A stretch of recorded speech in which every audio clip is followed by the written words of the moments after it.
ഒരൊറ്റ പാട്ട് മതി നിങ്ങൾക്ക് ആളെ ഓർക്കാൻ. അത്രയും ബ്യൂട്ടിഫുൾ ആയിട്ടുള്ള കണ്ണും നല്ല ക്യൂട്ട് ഡ്രസ്സസ് ഒക്കെ ഇട്ട് നമ്മുടെ മുന്നിൽ ഓടിച്ചാടി നടന്ന ഈ നായികയെ നമ്മൾ ആരും മറക്കില്ല. പേരൊന്നും അറിയില്ലല്ലോ. അപ്പൊ അവര് തൊട്ടാൽ പൂക്കും എന്നെ വിളിച്ചിരുന്നത് ആ സമയത്ത് കുഞ്ഞുങ്ങൾ കാണുമ്പോൾ പറയുന്ന പേരായിരുന്നു അത്, തൊട്ടാൽ പൂക്കും.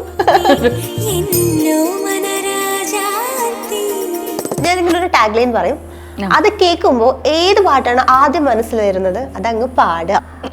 Four you and love Vishal. Vishal. ഇമയിരണ്ടും തനി തനി ഉറക്കങ്ങൾ ഉറൈപ്പനി എதற்காக தடை நீ கனல் மேலே பனித்துளி அலை பாயும் ஒரு കിളി. നമ്മൾ വന്ന മുതൽ ഏറ്റവും കൂടുതൽ കേൾക്കുന്ന ഒരു പേരാണ് വിശാൽ വിശാൽ വിശാൽ. അതെ, ആരാണ് വിശാൽ? അശ്വതി അശോക് വിശാൽ.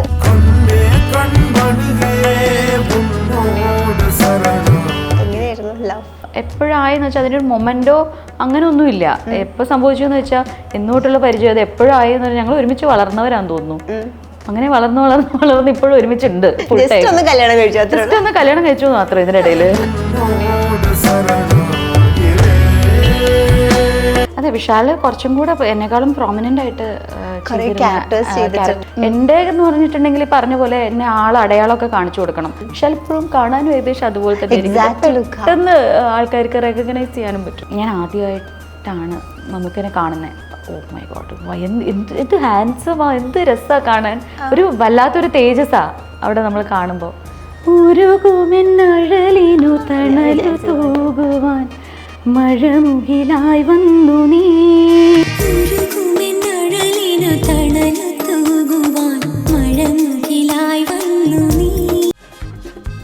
ഇഞ്ചി my meal partner. Hi hello, എല്ലാവർക്കും വെറൈറ്റി മീഡിയയുടെ പുതിയൊരു ചർച്ചയിലേക്ക് സ്വാഗതം. ഞാൻ Mastani and this is my show Masti with Mastani. ഈ ചില ആളുകളുണ്ട്, ഒരു സിനിമയിൽ വന്ന് അഭിനയിക്കും, നല്ലൊരു പാട്ടൊക്കെ തരും, എന്നിട്ട് അങ്ങ് പോവും. നമ്മളാണെങ്കിൽ ഈ പാട്ട് കാണുമ്പോൾ അയ്യോ ഈ കൊച്ച് എവിടെയാണിത്, ഇത് എന്താ ചെയ്യുന്നത്, എന്തൊരു സുന്ദരിയായത്, ഇവരെവിടെ പോയി. നമ്മൾ അവരെ ഇൻസ്റ്റഗ്രാമിൽ നോക്കും, ഫേസ്ബുക്കിൽ നോക്കും, ഇവരുടെ വിശേഷങ്ങൾ അറിയാൻ നോക്കും. പക്ഷെ പുള്ളിക്കാരി അങ്ങ് പോയി, പെട്ടെന്ന് ഡിസപ്പിയർ ആയി. പക്ഷേ നമ്മുടെ മുന്നിൽ തന്നെ ചൈൽഡ് ആർട്ടിസ്റ്റ് ആയിട്ട് വന്നു, ആങ്കർ ആയിട്ട് വന്നു, ഒരു സിനിമയിൽ നായികയായി, നമ്മുടെ മുന്നിൽ തന്നെ വളർന്ന് വലുതായ ഒരു കുട്ടിയാണ് ഇന്ന് ഒരുപാട് വർഷങ്ങൾക്ക് ശേഷം എൻ്റെ കൂടെ ജോയിൻ ചെയ്യുന്നത്. കാരണം ഇദ്ദേഹത്തിൻ്റെ ഒരു ഒറ്റ പാട്ട് മതി നിങ്ങൾക്ക് ആളെ ഓർക്കാൻ. അത്രയും ബ്യൂട്ടിഫുൾ ആയിട്ടുള്ള കണ്ണും നല്ല ക്യൂട്ട് ഡ്രസ്സസ് ഒക്കെ ഇട്ട് നമ്മുടെ മുന്നിൽ ഓടിച്ചാടി നടന്ന ഈ നായികയെ നമ്മൾ ആരും മറക്കില്ല. So let me invite Aswathy Ashok Vishal to the show. Hello. Thank you. Welcome. How are you? I am great. How are you? I am also great. ഭയങ്കര പ്രിട്ടി ആയിട്ടുണ്ട് കാണാൻ. Thank you so much. ഞാൻ വന്നപ്പോൾ തന്നെ പറയായിരുന്നു, ഷെടാ ഇത് അതേപോലെ തന്നെ ഉണ്ട് കാണാൻ, കണ്ണൊക്കെ. അങ്ങനെ തോന്നിയില്ലോ, അത് മതി. കറക്റ്റ്. ആ പാട്ടില് നമ്മുടെ ദിലീപേട്ടനെ ഭയങ്കര ലവായിട്ട് ഇങ്ങനെ നോക്കുന്ന അതേ കണ്ണ്, അതേ മുടി. എവിടെ ആയിരുന്നു ഇത്ര നാള്? ഞാൻ പറഞ്ഞ പോലെ നിങ്ങൾക്ക് ഇങ്ങനെ ഒരു സിനിമയിൽ വന്ന് അഭിനയിച്ചിട്ട് അങ്ങ് പോവാ, പക്ഷെ അത് വീണ്ടും വീണ്ടും കാണുമ്പോ ഞങ്ങളാണ് ഈ കൊച്ചിത് എവിടെയാ പോയി, അങ്ങനെ ഞങ്ങൾ ആലോചിക്കാം. ഇവിടെ ഉണ്ടായിരുന്നു, ഇവിടെ തന്നെ ഉണ്ടായിരുന്നു. പിന്നെ അത് കഴിഞ്ഞപ്പോൾ മാരീഡായി, കുട്ടികൾ വന്നു, അങ്ങനെയാണ് ഒരു ഗ്യാപ്പൊക്കെ വന്നു പോയത്. അല്ലാതെ അപ്രത്യക്ഷമായതല്ല. അല്ല, ഞാൻ ഇവിടെ ഉണ്ടായിരുന്നു. നിങ്ങൾ എന്നെ കണ്ടില്ല. പക്ഷെ ഇപ്പൊ ഞങ്ങൾ കണ്ടു. ഞങ്ങൾ കണ്ടതിന് ശേഷം ഇപ്പൊ എങ്ങനെയുണ്ട്? കണ്ടപ്പോ അതൊരു 1.5 കാഴ്ചയായി. എന്ത് പറയുന്നു? ഇൻസ്റ്റാഗ്രാം എന്നോട് പറയായിരുന്നു, എന്റെ ഇൻബോക്സ് ഒക്കെ ഫുള്ളായി, ആളുകളുടെ ഇൻബോക്സ് ഫുള്ളായി മസ്താനി. എനിക്ക് എന്താ വെച്ചാൽ ഐ ഡോണ്ട് നോ, എനിക്ക് അറിയില്ലായിരുന്നു ഇത്രയും. അതില് ഒരു 95% എല്ലാം നല്ല കമൻസ്. ഒരുപാട് പേര് സ്നേഹത്തോടെ മെസ്സേജ് അയച്ചിട്ടുണ്ട്. എനിക്ക് മിക്കതും നിങ്ങളുടെയൊക്കെ ഒരു ഏജ് ഗ്രൂപ്പിലുള്ള കുട്ടികളൊക്കെ. അപ്പം അന്ന് ഈ പറഞ്ഞ പോലെ 6th-ലും 7th-ലും ഒക്കെ പഠിച്ചിരുന്ന കുട്ടികൾ ഈ പ്രോഗ്രാമിൻ്റെ വ്യൂവേഴ്സ് ആയിരുന്നവരായിരിക്കാം. അന്ന് TV ആണല്ലോ നമുക്കുള്ളത്. അപ്പോൾ അവരൊക്കെ ഇപ്പോൾ വളർന്ന് അങ്ങനെ ഒരുപാട് പേര് മെസ്സേജ് അയച്ചിട്ടുണ്ട്. So I felt so happy. It was nice actually. ഞാനും അത് പറയായിരുന്നു. കാരണം നമ്മൾ പ്രത്യേകിച്ച് ആ സോങ് റീസെന്റ് ഇൻസ്റ്റഗ്രാമിൽ വൈറലായിട്ടുണ്ടായിരുന്നു, മോസ് ആൻഡ് ക്യാറ്റ്. അതിലൊരു ലിറിക്സ് ഉണ്ടല്ലോ, എന്താ ആ ലൈനാണ് വൈറലായത്. ഞാൻ അത് വൈറലാകുന്നതിന് മുന്നേ എനിക്ക് 2 ഡോഗ്സ് ഉണ്ടാവും. അപ്പൊ അവരുടെ ഫോട്ടോസ് ഇടുമ്പോൾ 1-2 സോങ്സ് മാത്രമേ ഞാൻ ഇടാറുള്ളൂ. അതിലൊരു സോങ്ങിൽ പെർട്ടിക്കുലർ ലൈനായിരുന്നു. ഇത് നമ്മൾ അത്രയും വിഷമിച്ചിരിക്കുമ്പോൾ നമുക്ക് ആ ഒരു ആശ്വാസം തരാൻ വന്നതാണ്. തമാശ എന്താ വെച്ചാ, ആ പാട്ട് ഷൂട്ട് ചെയ്യുന്ന സമയത്തും അത് ചെയ്ത സമയത്തും ഞാനും ഇത്രയും ഡീപ്പായിട്ട് ആ വരികൾ ശ്രദ്ധിച്ചിരുന്നില്ല. അന്ന് ഞാനും ചെറുപ്പമാണല്ലോ. പക്ഷെ ഇന്ന് നോക്കുമ്പോ അത് ശരിക്കും ഭയങ്കര അർത്ഥവത്തായിട്ടുള്ള വരികളാണ്. അതെ അതെ, ആ സിനിമയുടെ സിറ്റുവേഷനും അത് വളരെ ചേരുന്ന ഒരു സോങ്ങുമായിരുന്നു. ആ ക്യാരക്ടറിന്റെ അങ്ങനെ ഒരു സിറ്റുവേഷനിലാണ് ഇവര് വരുന്നത്. അതായത് ഒരു സ്വന്തം പാട്ടായിട്ട് തന്നെ അത് ഏറ്റെടുത്തു അല്ലേ ആൾക്കാർ. ഇപ്പൊ കുറെ പേർക്ക് ഒരു ഡൗട്ട് ഉണ്ടാവും, കല്യാണം കഴിഞ്ഞിട്ട് ഇനി എവിടെങ്കിലും അബ്രോഡ് പോയി സെറ്റിൽഡ് ആയതാണോ, അതുകൊണ്ടാണോ ഞങ്ങൾ കാണാത്തത്, അങ്ങനെയൊക്കെ ഡൗട്ട്സ് ഉണ്ടാവില്ല? അല്ല, ഞാൻ കൊച്ചിയിലായിരുന്നു, കൊച്ചി തന്നെ ഉണ്ടായിരുന്നു. പക്ഷേ കുട്ടികളൊക്കെ ആയിരുന്നു. എൻ്റെ കുട്ടികൾ വളരെ കുഞ്ഞു മക്കളായിരുന്നു. അപ്പോൾ ഐ വാസ് 24/7 അവരുടെ കൂടെ തന്നെയായിരുന്നു, ഒക്യുപ്പൈഡ് ആയിരുന്നു. അതുകൊണ്ടാണ് എന്നെ പുറത്തൊന്നും അധികം കാണാഞ്ഞത്, എവിടെയും കാണാഞ്ഞത് പൊതുവെ. അങ്ങനെ ഞാൻ സോഷ്യൽ മീഡിയയിലും ഉണ്ടായിരുന്നില്ല, ഇൻസ്റ്റാഗ്രാം പേജോ അങ്ങനെ ഒന്നും ഉണ്ടായിരുന്നില്ല, ആക്റ്റീവും ആയിരുന്നില്ല. 2 കുട്ടികൾ? 2 പേര്. എത്ര വയസ്സായി? മൂത്ത ആള് പ്രാണ 8 വയസ്സ്, രണ്ടാമത്തെ ആള് പാലിക 7 വയസ്സ്. പാലിക എന്താ അതിന്റെ മീനിങ്? പ്രാണ എന്ന് പറഞ്ഞ ലൈഫ് എനർജി, അതാണ് മീനിങ്. പാലിക എന്ന് പറഞ്ഞാൽ ദ വൺ ഹു റൂൾസ്. അപ്പോൾ പേര് പോലെ തന്നെയാണ്, 2 പേരും. ഒരാൾ എനർജിയാണ് വീടിന്റെ, മറ്റേയാളാണ് ഭരണാധികാരി, ക്വീൻ ഓഫ് ദ ഹൗസ് എന്നാണ് പറയുന്നത്. എങ്ങനെയാ പിള്ളേര് മൂവീസ് അല്ലെങ്കിൽ ചെയ്ത ഷോസ് ഒക്കെ യൂട്യൂബിലേക്ക് ഒന്നും കണ്ടിട്ടില്ല? അറിയോ അമ്മ ഒരു ആക്ട്രസ് ആയില്ല? അവരെ സംബന്ധിച്ചിടത്തോളം എല്ലാവരും ആക്ട്രസ് ആണ്, എല്ലാവരും ആക്ടേഴ്സ് ആണ്. കാര്യം എല്ലാവരും ഇൻസ്റ്റാഗ്രാം ഫോൺ തുറന്നാൽ എല്ലാവരും ഉണ്ടല്ലോ, അവർക്ക് വരെ ചെറിയ ഇൻസ്റ്റാഗ്രാം കുട്ടി പ്രൊഫൈലൊക്കെ ഉണ്ട്. അപ്പോൾ ഇതും അതും തമ്മിൽ വ്യത്യാസം തിരിച്ചറിയാനുള്ള ഒരു പ്രായം ആയിട്ടില്ല. അമ്മ also you are also there. അപ്പോൾ കുറച്ചും കൂടെ ബെറ്റർ ആയിട്ട് വേണമെങ്കിൽ ചെയ്യാം. അപ്പോൾ അവർ ഫ്രെയിം മാത്രമേ നോക്കുന്നുള്ളൂ. ഇത് കുറച്ചുകൂടെ ഭംഗിയിൽ ചെയ്യാം. വീട്ടിൽ നിന്ന് എടുത്തതും പുറത്തുനിന്ന് എടുത്തതും അല്ലെങ്കിൽ സിനിമയിൽ വരുന്ന എല്ലാം ഏകദേശം അവർക്ക് സിമിലറാണ്. എന്തെങ്കിലും പറയൂ, അതായത് നിങ്ങളെ പോലുള്ള ഒരു കുട്ടിയുടെ കൂടെയൊക്കെ ഞാൻ അഭിനയിച്ചിട്ടുണ്ടായിരുന്നു എന്നൊക്കെ? ഒന്നും കണ്ടിട്ടില്ല. ഇടയ്ക്ക് അമ്മ മദറിൻലോ എന്തെങ്കിലും പാട്ടോ ഇതൊക്കെ വരുമ്പോൾ കാണിച്ചു കൊടുക്കും. വിശാലിന്റെ പാട്ടാണെങ്കിലും എൻ്റെ പാട്ടാണെങ്കിലും ഒക്കെ ഓക്കെ പോയി, ഇത്രേ ഉള്ളൂ അവരുടെ റിയാക്ഷൻ. എനിക്ക് തോന്നുന്നു ഹസ്ബൻഡ് ആണെങ്കിലും ഇപ്പൊ ഭയങ്കരമായിട്ട് ഇൻസ്റ്റാഗ്രാമിൽ ഫുൾ പോസ്റ്റ് ആണ്. അതായത് ഹസ്ബൻഡും മാമും 2 പേരും ആക്ടേഴ്സ് ആയിരുന്നു, ചൈൽഡ് ആർട്ടിസ്റ്റുകളായിരുന്നു എന്നൊക്കെ പറഞ്ഞിട്ട് അതിൽ കുറേ പോസ്റ്റുകൾ വന്നു. അതിൽ ഒരെണ്ണം ഞാൻ കാണിച്ചു തരാം. ജസ്റ്റ് ഇത് കണ്ടായിരുന്നു? ഇത് ഞാൻ കണ്ടിരുന്നത് ഫ്രണ്ട്സിലെ കുട്ടി ചെന്നു. അതെ, വിശാല് കുറച്ചും കൂടെ എന്നെക്കാളും പ്രോമിനന്റ് ആയിട്ട് ക്യാരക്ടേഴ്സും ചെയ്തിട്ടുണ്ട്. അത്യാവശ്യം നോട്ടീസബിൾ ആയിരുന്നു. എൻ്റെ എന്ന് പറഞ്ഞിട്ടുണ്ടെങ്കിൽ പറഞ്ഞ പോലെ എന്നെ അടയാളമൊക്കെ കാണിച്ചു കൊടുക്കണം, ഇന്നത് എന്നൊക്കെ പറഞ്ഞിട്ട്. വലുതായാലും മുഖമൊക്കെ കുറച്ചെന്നേ സിമിലാരിറ്റി ഉണ്ടാവും, അത്രേ ഉള്ളൂ. പക്ഷെ എപ്പോഴും കാണാനും ഏകദേശം അതുപോലെ തന്നെ പെട്ടെന്ന് ആൾക്കാർക്ക് റെക്കഗ്നൈസ് ചെയ്യാനും പറ്റും. എനിക്ക് തോന്നുന്നു ചെയ്ത റോൾസ് ആണെങ്കിൽ അത്യാവശ്യം നല്ല നന്നായി പെർഫോം ചെയ്തിട്ടുണ്ടായിരുന്നു. നല്ല ക്യാരക്ടേഴ്സ്. ലാലേട്ടന്റെ പിൻഗാമിയൊക്കെ മിസ്റ്റർ ആൻഡ് മിസ്സസ് ആണ് ഫസ്റ്റ് മൂവി. അതിലൊക്കെ അതെ എനിക്ക് ഏറ്റവും ഇഷ്ടപ്പെട്ട മൂവി അതാ. ഇപ്പൊ നമ്മളൊരു ഫാമിലി ലൈഫൊക്കെ ആയിട്ട് അങ്ങനെ പോവാണ്. എപ്പോഴെങ്കിലും ഏതെങ്കിലുമൊക്കെ ഒരു മൊമെന്റിൽ ആലോചിച്ചിട്ടുണ്ടായിരുന്നോ ഒന്ന് തിരിച്ചു വന്നിരുന്നെങ്കിൽ എന്നൊക്കെ, ഒരു ഫിലിം ചെയ്താലോ അങ്ങനെയൊക്കെ? അങ്ങനെ ഓണസ്റ്റ് ആയിട്ട് പറയുകയാണെങ്കിൽ അങ്ങനെ ആലോചിച്ചിരുന്നില്ല. കാര്യം ഓക്യുപ്പൈഡ് ആയിരുന്നു 24/7. 2 കുട്ടികളാകുമ്പോൾ ഓക്യുപ്പൈഡ് ആയിരുന്നു. പിന്നെ ഇടയ്ക്ക് ചില ഫോട്ടോഷൂട്ടൊക്കെ കാണുമ്പോൾ ചിലപ്പോൾ ചില മെമ്മറീസ് വന്നു പോവും. കാര്യം നമ്മൾ വനിതയുടെ ഒക്കെ ഷൂട്ടൊക്കെ കാണുന്ന സമയത്ത് ഇത് ഞാനിങ്ങനെ ചെയ്തിരുന്നല്ലോ, സിമിലർ ആയിരുന്നല്ലോ, അങ്ങനെയുള്ള ചില ഓർമ്മകൾ വന്നു പോവും. മിസ്സിംഗ് ഒന്നും ഉണ്ടായിരുന്നില്ല. കാര്യം ആ സമയത്ത് വേറെ ഒന്നും ചെയ്യാനെ കുറിച്ച് ചിന്തിച്ചൊന്നും ഉണ്ടായിരുന്നില്ല. അങ്ങനെ ഒന്നും തോന്നിയിരുന്നില്ല. ഈ വനിതയുടെ കാര്യം പറയുമ്പോഴാണ് ഞാൻ ഇപ്പം ഇന്റർവ്യൂ എടുക്കുന്നത് കൊണ്ട് നമ്മൾ പാട്ടുകൾ എപ്പോഴും കേൾക്കും. അപ്പം അതിൻ്റെ കമൻസ് ചിലപ്പോൾ നമ്മൾ എപ്പോഴും യൂട്യൂബിൽ പോയി വായിക്കണം എന്നില്ല. അപ്പോൾ ഇന്റർവ്യൂ എടുക്കുന്നത് കൊണ്ട് നമ്മൾ അതിൻ്റെ സീൻസിൻ്റെ കമൻസ് ആണെങ്കിലും പാട്ടിൻ്റെ കമൻസ് ഒക്കെ നോക്കുന്ന സമയത്ത് റീസെൻ്റ് ആ ഇന്റർവ്യൂ റിലീസ് ആയതുകൊണ്ട് കുറേ കമൻസ് വന്നിട്ടുണ്ട്, നമ്മൾ നേരത്തെ ഡിസ്കസ് ചെയ്ത പോലെ. നല്ല നല്ല കമൻസ് ഒക്കെ. അപ്പം അതിൻ്റെ ഇടയിൽ വന്നൊരു കാര്യമാണ്, അതായത് എന്താ പുള്ളി എഴുതിയിരിക്കുന്നത് എനിക്കിപ്പോഴും ഓർമ്മയുണ്ട്. വനിതയിൽ നല്ല നാടൻ ഡ്രസ്സൊക്കെ ഇട്ടിട്ട് വന്ന ഒരു സുന്ദരി കുട്ടിയുടെ മോഡൽ പിക്ക് എപ്പോഴും ഇടയ്ക്കിടയ്ക്ക് വനിതയിലൊക്കെ വരുമായിരുന്നു. ഞാൻ ഇപ്പോഴും അത് ഓർക്കുന്നു എന്നൊക്കെ പറഞ്ഞു. എൻജോയ് ചെയ്ത ഷൂട്ട്സ് ആണ് വനിതയുടെ ഷൂട്ട്സ്, ഇഷ്ടമായിരുന്നു. അന്ന് ഈ പറഞ്ഞ പോലെ അന്ന് ഇപ്പോൾ അവരൊക്കെ ഡയറക്ടേഴ്സ് ആണ്, എബ്രഡ് ഷൈൻ, മാർട്ടിൻ പ്രക്കാട്ട്, അവരൊക്കെ വനിതയുടെ ഗംഭീര ഫോട്ടോസ് എടുത്തിട്ടുള്ള ഫോട്ടോഗ്രാഫേഴ്സാണ്. സോ അതൊക്കെ I got an opportunity to be with them. അതൊരു അവരുടെ കൂടെയൊക്കെയാണ് ചെയ്ത്. ഒരുപാട് പേരുണ്ട് കേട്ടോ, ഞാൻ ഇത് ജസ്റ്റ് ശ്രീകാന്തേട്ടൻ ഇപ്പോഴും അവരൊക്കെ ഉണ്ട് തോന്നുന്നു. അപ്പോൾ അന്ന് അങ്ങനത്തെ ഐ യൂസ് ടു എൻജോയ്, സത്യം പറഞ്ഞാൽ ആ ഫോട്ടോഷൂട്ട്സ് ഒക്കെ എൻജോയ് ചെയ്ത് ചെയ്യുന്ന ഒന്നായിരുന്നു, ഇഷ്ടമായിരുന്നു എനിക്ക്. ആരെങ്കിലൊക്കെ കോണ്ടാക്ട് ഉണ്ടോ ഫിലിം ഫീൽഡിൽ? കംപ്ലീറ്റ്ലി വിട്ടോ? കോണ്ടാക്ട് ഒന്നുമില്ല പൊതുവേ. ഞാൻ അങ്ങനെ അധികം, അതെൻ്റെ കുഴപ്പം കൊണ്ടാണ്. എൻ്റെ ഒരു നേച്ചറിൽ ഞാൻ ഒരുപാട് അങ്ങോട്ട് വിളിച്ച്, ഞാൻ എപ്പോഴും ആലോചിക്കും അവർ തിരക്കിലായിരിക്കും, നമ്മൾ വിളിച്ച് ബുദ്ധിമുട്ടിക്കരുത്. അതൊരു നല്ല ടെൻഡൻസിയാണെന്ന് ഞാൻ ഒന്നും പറയുന്നില്ല. പക്ഷെ ഞാൻ പരമാവധി എന്തെങ്കിലും, പിന്നെ എന്ത് പറ്റുമെന്ന് വെച്ചാൽ എന്തെങ്കിലും കാര്യം ഉണ്ടെങ്കിൽ വിളിക്കാനും മടിയായിരിക്കും. പക്ഷെ ഇത്രയും നാൾ വിളിച്ചില്ലല്ലോ, ഇനിയിപ്പോൾ എങ്ങനെയാണ് വിളിക്കുക? അപ്പോൾ ഇതും വരും. അപ്പോൾ അത് കാരണം കോണ്ടാക്ട്സ് വളരെ കുറവാണ്. പിന്നെ ഉള്ളവരാണെങ്കിൽ അത് സിനിമയിൽ നിന്നുള്ളവരാണെങ്കിൽ പോലും അത് സിനിമ മുഖേന വന്നവരല്ല, അല്ലാതെയുള്ള സൗഹൃദം കൊണ്ടും അവരിലുള്ള ക്വാളിറ്റി കൊണ്ടും ആ സൗഹൃദം നിലനിന്ന് പോകുന്നതാണ്. നമുക്ക് സംസാരിച്ചത് അപ്പൊ നേരത്തെ പറയുന്നുണ്ട് കുറച്ച് മെമ്മറീസ് വരുന്നുണ്ട്, വനിതയുടെ ഷൂട്ട്, അങ്ങനെ കുറച്ച് മെമ്മറീസ് വരുന്നു എന്ന് പറയുന്നതുകൊണ്ട് നമുക്കൊരു ചെറിയ സെഗ്മെന്റ് വെച്ചിട്ട് നമുക്ക് അങ്ങ് ഡീറ്റെയിൽഡ് ഇന്റർവ്യൂയിലേക്ക് പോകും. ഞാൻ കുറച്ച് പിക്ചേഴ്സ് കാണിച്ചു തരാം, അപ്പൊ അതിന്റെ ഒരു മെമ്മറി ഷെയർ ചെയ്താൽ മതി. Okay okay.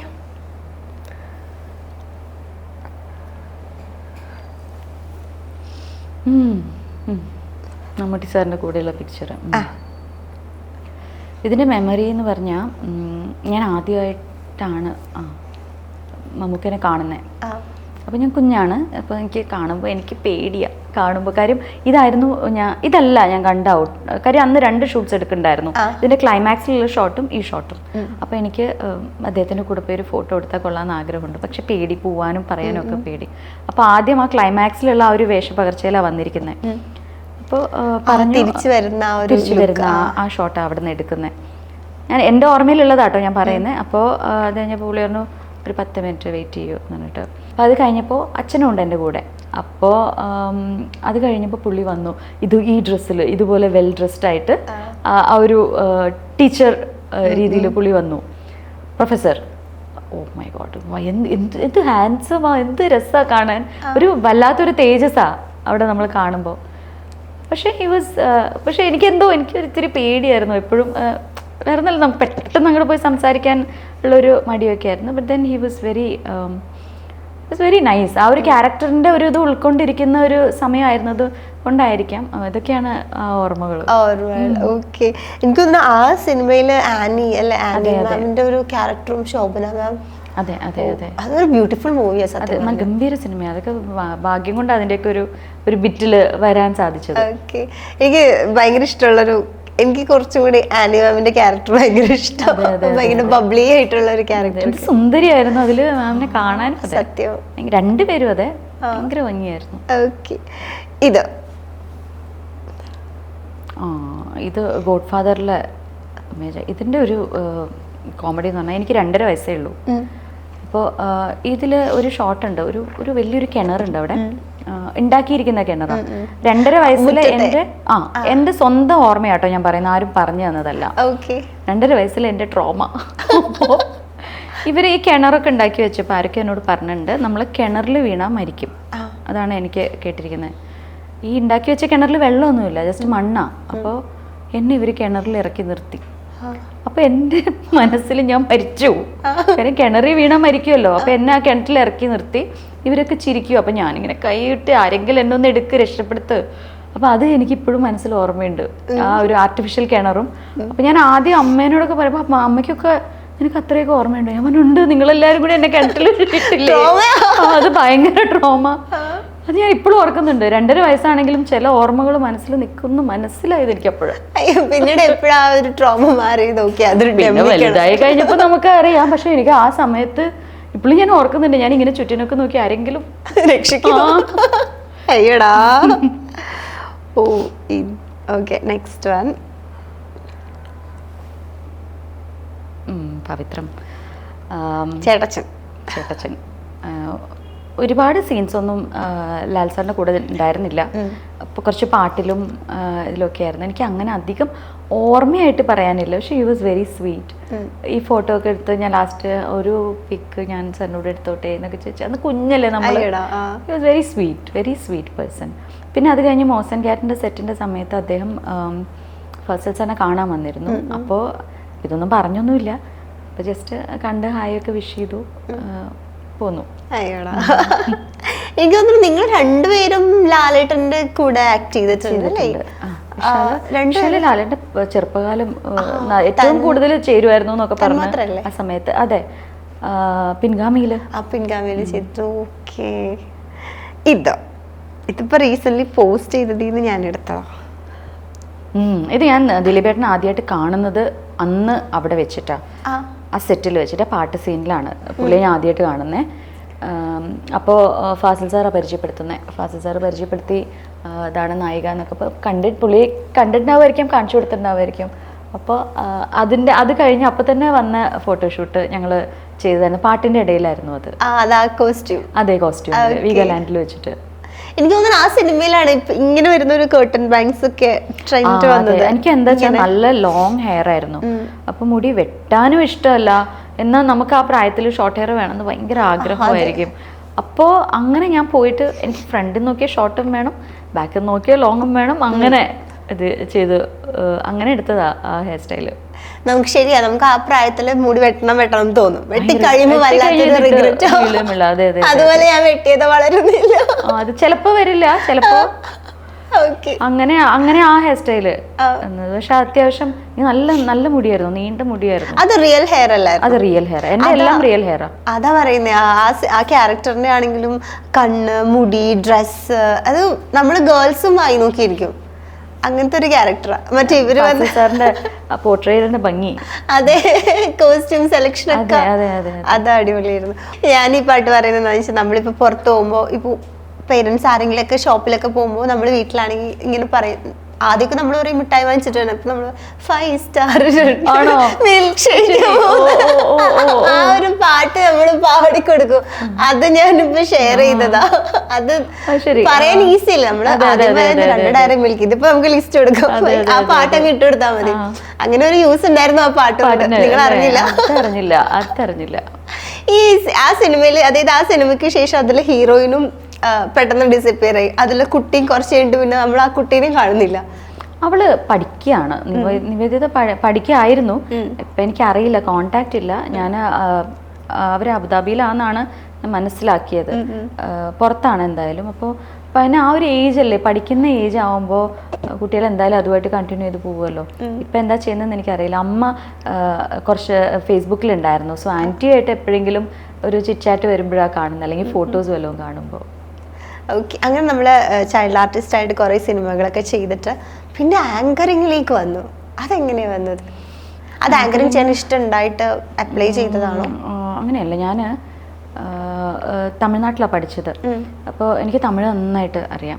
ഈവൻ സംടൈംസ് എനിക്ക് മലയാളത്തിനേക്കാളും ഒരിടയ്ക്ക് തമിഴായിരുന്നു എനിക്ക് കംഫർട്ടബിൾ. അപ്പോൾ അങ്ങനെ വന്നപ്പോൾ ജീവൻ ടി വി ഞാൻ താമസിച്ച സ്ഥലത്ത് അടുത്തായിരുന്നു അവരുടെ സ്റ്റുഡിയോയും. അപ്പോൾ ഒരു തമിഴ് പ്രോഗ്രാമിന് അവർ ആളെ നോക്കുന്ന ഒരു ടൈമും കൂടിയായിരുന്നു. അങ്ങനെ ഞാനും അച്ഛനും കൂടി കണ്ട സമയത്ത് എനിക്ക് ആങ്കർ ചെയ്യാൻ പറ്റുന്നു, അല്ലെങ്കിൽ സംസാരിക്കാൻ പറ്റുന്ന ഒരു ഇതൊന്നും എനിക്കൊന്നും അറിയില്ല. ഇപ്പോൾ ഈ 2 വയസ്സിൽ പോയ അതേ അവസ്ഥയിലാണ് 17 വയസ്സിൽ വീണ്ടും പോകുന്നു. അപ്പോൾ അച്ഛനാണ് പുഷ് ചെയ്യുന്നത്. അച്ഛൻ ഇതുപോലെ ചെയ്യുക, നമ്മൾ പാർട്ടിസിപ്പേറ്റ് ചെയ്യുക എന്നൊക്കെ പറയുന്ന ഒരാളായിരുന്നു. അപ്പോൾ അങ്ങനെ പോയി നോക്കിയപ്പോൾ അവർ ഈ പ്രോഗ്രാമിന് കറക്റ്റാണെന്ന് അവർ പറഞ്ഞു. അപ്പം ഞാൻ എന്ത് ചെയ്യും, എങ്ങനെ ചെയ്യും എന്നുള്ളത് അവർക്ക് ഒരു ഫോമാറ്റ് ഉണ്ട്. അപ്പം അതിൽ നിന്ന് ഡിഫറെൻ്റ് ആയിട്ട് പുതിയൊരു കുട്ടി വരുമ്പോൾ വേറൊരു വൈബായിരിക്കുമല്ലോ. അത് അവർക്ക് എന്തോ ഓക്കെ ആയെന്ന് തോന്നുന്നു. അങ്ങനെ ഫാദർ റോയ് ആയിരുന്നു അതിൻ്റെ പ്രൊഡ്യൂസർ. അദ്ദേഹം ഫുൾ ഫ്രീഡം. ഇപ്പോൾ ഫുൾ ഫ്രീഡം എന്ന് പറഞ്ഞാൽ എല്ലാം എൻ്റെ ഇഷ്ടത്തിന് ചെയ്യാവുന്ന ഒരു, സോ അതായിരുന്നു ആ പ്രോഗ്രാമിൻ്റെ ഒരു റീച്ചിൻ്റെ reason. I was very comfortable, I could be myself. അപ്പോൾ അങ്ങനെ ഇറ്റ് ഹാപ്പൻഡ്. മാറി. അതിൽ നിന്നാണ് അത് കണ്ടിട്ടാണോ സിനിമയിലേക്ക് അതെ വിളിച്ചത്? അതെ, അത് കണ്ടിട്ടാണ് ഫാസിൽ സാർ വിളിക്കുന്നത്, ഞാൻ പ്രോഗ്രാം കണ്ടിട്ട്. അപ്പോൾ എങ്ങനെയായിരുന്നു, എനിക്ക് ആക്ടിങ് ചെയ്യാൻ ഇഷ്ടമുണ്ട് അല്ലെങ്കിൽ ഒരു കൈ നോക്കാം അങ്ങനെ ഒരു തോട്ട് ഉണ്ടായിരുന്നോ, അല്ലെങ്കിൽ ഓൾ ഓഫ് എ സഡൻ ഒരു കോൾ വന്നപ്പോൾ അത് എന്താണോ ഓൾ ഓഫ് എ സഡൻ എന്ന് പറഞ്ഞാൽ, ഓൾ ഓഫ് എ സഡൻ കുറേ കോളുകൾ വന്നു. 1 2 3 4 എല്ലാം അത്യാവശ്യം നല്ല നല്ല ഡയറക്ടേഴ്സിൻ്റെയും ഒക്കെ. അപ്പോൾ എനിക്ക് പറയുമ്പോൾ പറയാൻ ഇവർക്ക് ഓർത്തെടുക്കാൻ ചൈൽഡ്ഹുഡ് ഉണ്ടല്ലോ, അതുകൊണ്ട് പറയാൻ പറ്റുമായിരുന്നു ഇന്ന കുട്ടിയാണ് എന്ന് പറയുമ്പോൾ അങ്ങനെ പറയാൻ പറ്റുമായിരുന്നു. കംപ്ലീറ്റ്ലി ന്യൂ അല്ല സിനിമയിലേക്ക്, ഒരു അഡ്രസ്സ് ഉണ്ടായിരുന്നു പറയാനായിട്ട്. അപ്പോൾ അടുപ്പിച്ച് കുറേ സിനിമകൾ ഇങ്ങനെ വന്നുകൊണ്ടിരുന്നപ്പോൾ പിന്നെ നമ്മൾ അറിയാതെ നമ്മൾ ഓക്കെ സിനിമ ചെയ്യാൻ പോകുന്നു എന്നുള്ളൊരു സ്റ്റേറ്റ് ഓഫ് മൈൻഡിലേക്ക് എത്തി. അങ്ങനെ വന്നു. ചില സിനിമകൾ അപ്പം എന്നെ കാണുമ്പോൾ ഡയറക്ടേഴ്സ് ചിലപ്പോൾ അവർ വിചാരിച്ച രീതിയിലായിരിക്കില്ല, ഈ ക്യാരക്ടർ വേറൊരു രീതിയിലായിരിക്കും. അപ്പോൾ അവർക്ക് സംശയം തോന്നും, ഓക്കെ അപ്പോൾ വേറൊരു ഡയറക്ടറിൻ്റെ ഇങ്ങനെ വന്നുകൊണ്ടിരുന്നു. അതിൽ നിന്ന് പിന്നെ ചിലത് നമുക്ക് തോന്നും, അയ്യോ ഇതെനിക്ക് ഞാൻ ചെയ്താൽ നന്നാവില്ല, അത് വേണ്ട തോന്നും. ആൻഡ് ഫൈനലി മോസൻ കാറ്റ് വന്നു. അത് എനിക്ക് കിട്ടാവുന്ന എനിക്ക് ബെസ്റ്റ് കോമ്പിനേഷൻ ആയിട്ട് തോന്നി. ആൻഡ് ഫാസിൽ സാറിൻ്റെ അടുത്തൊന്നും നമുക്കൊന്നും ചോദിക്കാനില്ലല്ലോ. സോ ഇറ്റ് ഹാപ്പൻഡ്, അങ്ങനെ അത് സംഭവിച്ചു. എന്തായിരുന്നു അത്? ആദ്യമായിട്ട് ഇപ്പോൾ നമ്മൾ കോൾ വന്നു, നമ്മൾ സംസാരിച്ചു, ഓക്കെ സിനിമ ഇതാണ്, ക്യാരക്ടർ ഇതാണ്, കോ ആക്ടർ ഇദ്ദേഹമാണ്, അങ്ങനെയൊക്കെ, അതായത് ഡയറക്ടർ, ആ ഒരു ടീം ഇത്രയും നല്ലൊരു ടീമാണെന്നൊക്കെ കേട്ടപ്പോൾ ഫസ്റ്റ് മനസ്സിൽ വന്നത് എന്തായിരുന്നു? എക്സൈറ്റ്മെന്റ് ആണോ, ടെൻഷനാണോ, എന്തായിരുന്നു ആ ഒരു ഫീലിംഗ്? സന്തോഷമാണ്, ഡെഫിനറ്റ്ലി സന്തോഷമാണ്. ചെയ്യുമ്പോൾ നമ്മളെല്ലാം ആരായാലും നല്ലൊരു സിനിമ ചെയ്യാനല്ലേ ആഗ്രഹിക്കുക. അപ്പോൾ ഫാസിൽ സാറിന് എനിക്കറിയാം, എന്നാലും നമുക്കിത് ചെയ്യാൻ പറ്റും, നമ്മളിത് ചെയ്താൽ നന്നാവോ എന്നുള്ളത്. അപ്പോൾ ഏറ്റവും മലയാളം കണ്ടതിൽ വെച്ച് ഏറ്റവും വലിയ ഡയറക്ടറാണ് അദ്ദേഹം. അപ്പോൾ അദ്ദേഹത്തിൻ്റെ സിനിമ എനിക്കിപ്പോഴും ഓർമ്മയുണ്ട്. ഞാനത് കഴിഞ്ഞിട്ട് ലോയി സാറിനെ കാസറ്റ് ഓഡിയോ ലോഞ്ചിൻ്റെ ഏതൊരു സമയത്ത് കണ്ടിരുന്നു. അപ്പോൾ എന്നോട് സാറ് പറഞ്ഞത് ഞാൻ ഓർക്കുന്നുണ്ട്, എന്തായാലും ഭദ്രമായ കൈകളിലാണ് എത്തിയിരിക്കുന്നത് എന്ന് സാറ് പറഞ്ഞത് ഞാൻ ഓർക്കുന്നുണ്ട്. അപ്പോൾ അതെനിക്ക് ഭയങ്കര സന്തോഷമായി. ഇപ്പോൾ സാറിൻ്റെ ഫാസിലങ്ങളുടെ കൂടെ വർക്ക് ചെയ്യാനും അങ്ങനെ തന്നെയായിരുന്നു. നമുക്ക് നമ്മുടെ വീട്ടിൽ നിന്ന് അത്രയും നമ്മൾ സൂക്ഷിച്ചപ്പോൾ എന്തെങ്കിലും, അന്ന് എനിക്ക് അത്രയും പ്രായമുള്ളൂ, അപ്പോൾ എന്തെങ്കിലും ആരെങ്കിലുമൊക്കെ വഴക്ക് പറയുമ്പോൾ പറഞ്ഞ പോലെ വിഷമാവും, എന്ത് പറഞ്ഞ് ശരിയായില്ലേ, ഭയങ്കര കോൺഷ്യസ് ഒക്കെ ആയിരിക്കുമല്ലോ. അപ്പോൾ സാറ് വേറെ ആരും ഒന്നും നമ്മളെ പറയാൻ സമ്മതിക്കില്ല. സാറിൻ്റെ അടുത്ത് ഇടയ്ക്ക് ചീത്തയൊക്കെ കേൾക്കും, അപ്പോൾ അതൊക്കെ നല്ലോണം 2 കൈ നീട്ടി സ്വീകരിക്കും.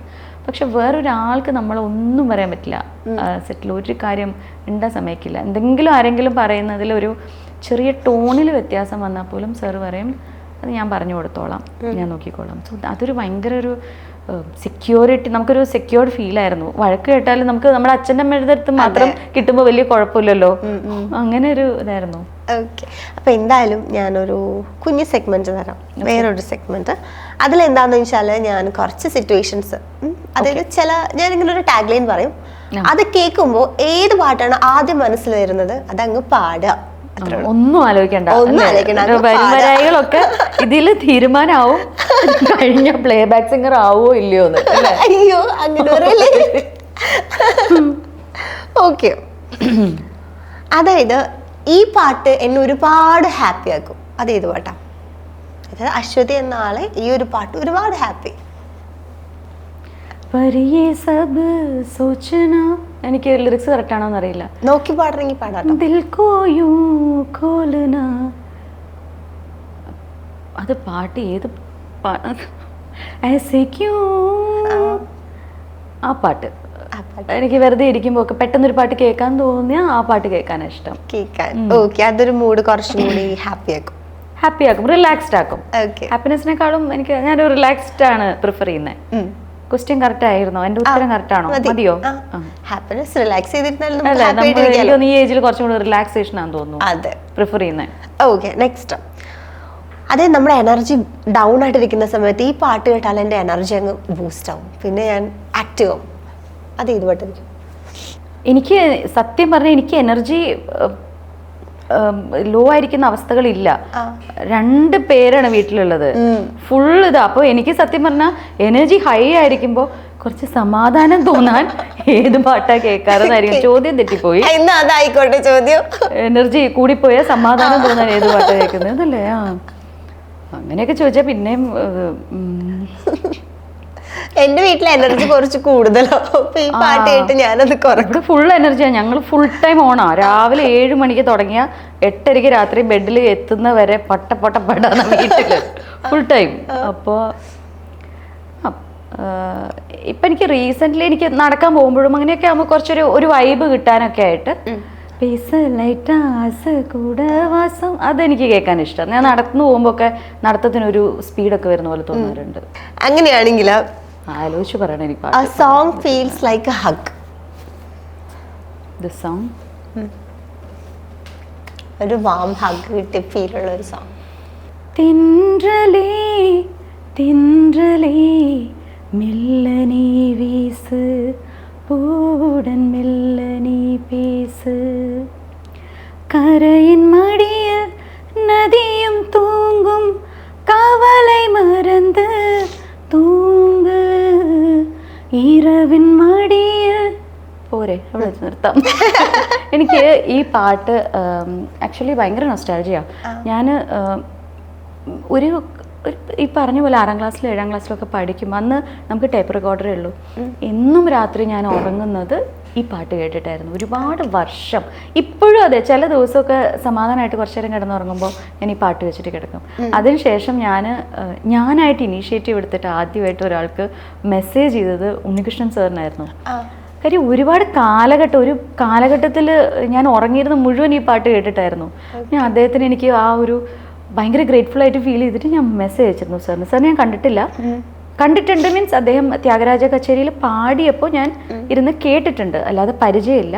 ഞാൻ സാറിന് മെസ്സേജ് അയച്ചു, സാർ എന്നെ ഒരുപാട് വർഷം പാടി ഉറക്കിയത് ഈ പാട്ടാണ്, അപ്പോൾ അതിനൊരു താങ്ക്സ് പറയാനായിട്ട് സാറിന് ഞാൻ ഈ മെസ്സേജ് അയക്കുന്നതെന്ന് പറഞ്ഞിട്ട് ഞാനൊരു മെസ്സേജ് അയച്ചിരുന്നു ഫേസ്ബുക്കിൽ അദ്ദേഹത്തിന്. അദ്ദേഹം റെസ്പോണ്ടും ചെയ്തിരുന്നു.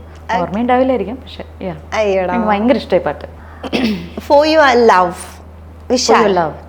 വിശാൽ.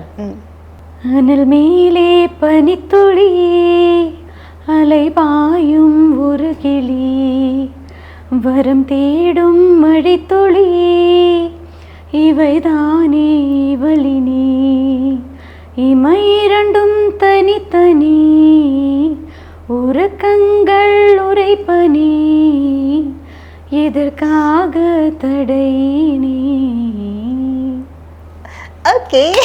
അത് കുറച്ചുകൂടെ നന്നായി വന്നില്ലേ പാട്ട്? വിശാൽ എന്ന് പറഞ്ഞപ്പോ വേറെ ഒന്നും ഇതുവരെ സെറ്റ് ആയില്ല, എല്ലാം ഇങ്ങനെ തിരിഞ്ഞു പറഞ്ഞു. വിശാലിന്റെ പാട്ട് ഇപ്പൊ കറക്റ്റ് ആയി. വിശാലിനെ കുറിച്ച് കൂടുതൽ ചോദിക്കാറുണ്ട്. ഇനി ചോട്ടാസിന് ഡെഡിക്കേറ്റ് ആണെങ്കിൽ ഏതായിരിക്കും? നിനക്കൊരു താരാട്ട്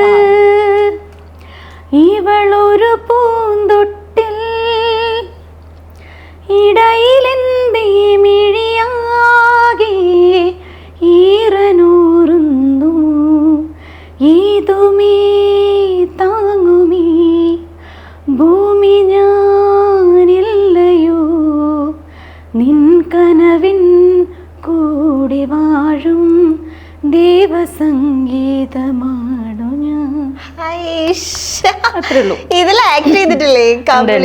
എനിക്ക് എൻ്റെ ത്രോട്ട് ശരിയല്ല കേട്ടോ. കൊറോണ വന്ന സമയത്ത് പാടാതെയും കൂടിയാന്ന് തോന്നുന്നു. തൊണ്ട കുറച്ചൊന്ന് അടഞ്ഞു പോയിട്ടുണ്ട്. അതാണ് ഫുൾ ഫോഴ്സിൽ പാടാൻ പറ്റാത്തത്. Sorry, not coming out.